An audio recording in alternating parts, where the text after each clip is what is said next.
उस बेटी की जिसने राष्ट्रीय स्तर पे अपने पूरे देश का नाम रोशन किया, लेकिन किसी जिहादी द्वारा उसे सताया जाता है। और हमारे देश में महिलाओं को, बेटियों को, बहनों को इस कदर टारगेट किया जाने लगा है कि आप एक बात समझिए कि आज के 9-10 साल पहले उस बेटी को टारगेट किया गया था जो राष्ट्रीय स्तर की शूटर थी।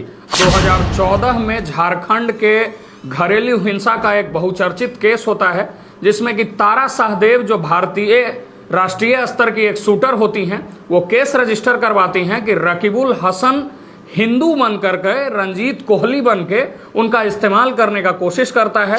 अमूमन जब हमारे देश भारत में कोई लव जिहाद पे बात करने आता है तो उसको अमूमन मजहबी हिंसा भड़काने वाला या फिर धार्मिक हिंसा भड़काने वाला द्वेषी समझ लिया जाता है, और सारे लोग जो है उसको पॉइंट करके कहते हैं कि ये धार्मिक हिंसा बढ़ाने आया है। ऐसी ही तमाम घटनाएं हैं। कई बार कितनी नेशनल पार्टीज जो हैं वो किसी को पॉइंट करके कहते हैं कि ये जो वक्ता है, ये जो प्रवक्ता है, ये पूरी तरह से लव जिहाद को बढ़ावा देने आया है और लव जिहाद के बारे में बात कर करके मतलब आपसी द्वेष को भड़काने आया है। लेकिन आज जो कहानी हम आपको सुनाने आए हैं उसको जरा सब्र और गौर से सुनिएगा। एक कहानी इतनी दर्दनाक है और इतना मतलब ये डरने वाला विषय है, इतना खौफनाक विषय है कि हमारे देश की कोई ऐसी बेटी जो राष्ट्रीय स्तर पे शूटर रह चुकी है, जिसको राष्ट्रीय और अंतर्राष्ट्रीय स्तर पे लोग जानते हैं, वो भी इस लव जिहाद में बहुरूपियों का शिकार हो जा रही हैं।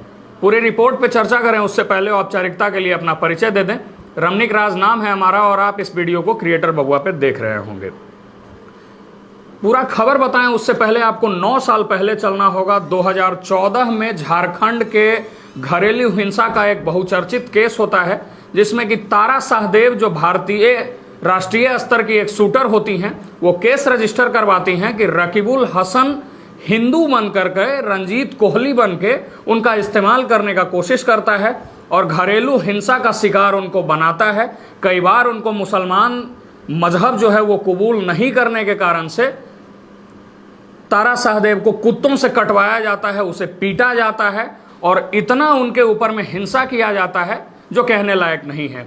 आज जब हम 11 बजे बैठ करके ट्विटर अपना चला रहे थे, जिसको कि अब एक्स कर दिया गया है, तो अजीत भारती सर का एक ट्वीट पढ़ते हैं जिसमें कि हमें पता चलता है कि रकीबुल हसन जिसने तारा शाहदेव का इस्तेमाल किया था लव जिहाद के लिए, उस रकीबुल हसन को जो है आजीवन कारावास की सजा मिली है।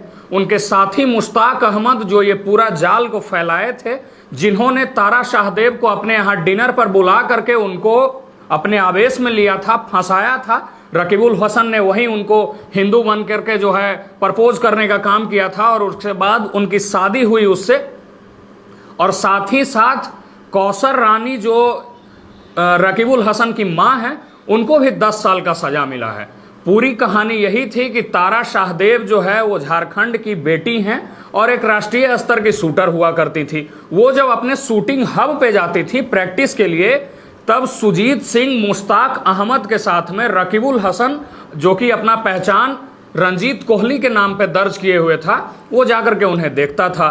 तारा शाहदेव से शायद उसे प्रेम प्रसंग हो गया था, प्रेम हो गया था या उनका इस्तेमाल करना चाहता था। अब तारा शाहदेव शायद उससे शादी नहीं करती मुसलमान होने के कारण से, या फिर वजह जो भी होता, वो अपना नाम जो है रंजीत कोहली रख लेता है और उस बेसिस पर वो तारा शाहदेव को टारगेट करके उनसे शादी करता है।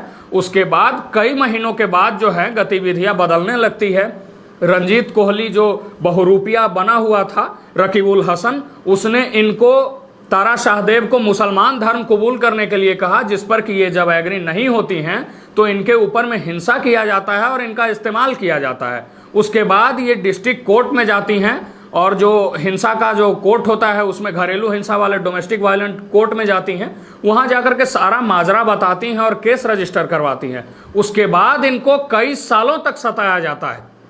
2018 में जाकर के 14 जून वो तिथि आती है जबकि तारा शाहदेव के जिंदगी में कुछ अच्छा होता है। उन्हें तलाक का जो है आदेश कोर्ट दे देती है, वो तलाक के लिए रेडी हो जाते हैं। लेकिन उसके बाद भी जब कोई महिला किसी जिहादी का मतलब इस्तेमाल हो पाई हैं, जिहादी से इस्तेमाल हो पाई हैं, तो उन्हें शांत होना नहीं होता है और यही करती हैं तारा शाहदेव, वो लगातार अपने जो न्यायिक संघर्ष है उसमें लड़ते रहती हैं। और आज 2023 में 5 अक्टूबर वो डेट आता है जबकि उनको सीबीआई कोर्ट के तहत न्याय मिलता है। और रकीबुल हसन वो जिहादी जिसने इनका इस्तेमाल किया था, इनके ऊपर हिंसा किया था और इनको इनका धर्म बदलने के लिए मजबूर किया था, उसको ताउम्र के लिए सजा मिलता है, उम्र कैद की सजा मुकम्मल होती है। उसके बाद जो मुश्ताक अहमद थे जिन्होंने ये जाल फैलाया था, उनको भी 15 साल की जेल होती है। और रकीबुल हसन की मां कौसर रानी को भी 10 साल की सजा मिलती है क्योंकि उन्होंने इसका मदद किया था जिहाद भड़काने के लिए। तो यही खबर था जो हम आप लोगों को बताने आए थे, यही पूरी कहानी थी उस बेटी की जिसने राष्ट्रीय स्तर पे अपने पूरे देश का नाम रोशन किया, लेकिन किसी जिहादी द्वारा उसे सताया जाता है। और हमारे देश में महिलाओं को, बेटियों को, बहनों को इस कदर टारगेट किया जाने लगा है कि आप एक बात समझिए कि आज के 9-10 साल पहले उस बेटी को टारगेट किया गया था जो राष्ट्रीय स्तर की शूटर थी। अब उन आम बेटियों का, बहनों के बारे में सोचिए कि उनको कितना आसान होता होगा किसी जिहादी के लिए, किसी हिंसापूर्ण व्यक्ति के लिए टारगेट करना और टारगेट करके उनको इस्तेमाल में लाना। मेरा नाम रमनिक था और आप इस कहानी को क्रिएटर बबुआ पे सुन रहे थे। अगर ये आपको अच्छा लगा, आपको अगर ये लगता है कि इस वीडियो को फैलाना चाहिए अपनी बहनों के साथ, अपनी बेटियों के साथ, सबको सचेत करने के लिए, इस लव जिहाद का जो मामला बढ़ रहा है इससे बचाने के लिए, तो इस वीडियो को शेयर कर करके आप हमारा और अपना दोनों का मदद कर सकते हैं। बहुत बहुत धन्यवाद।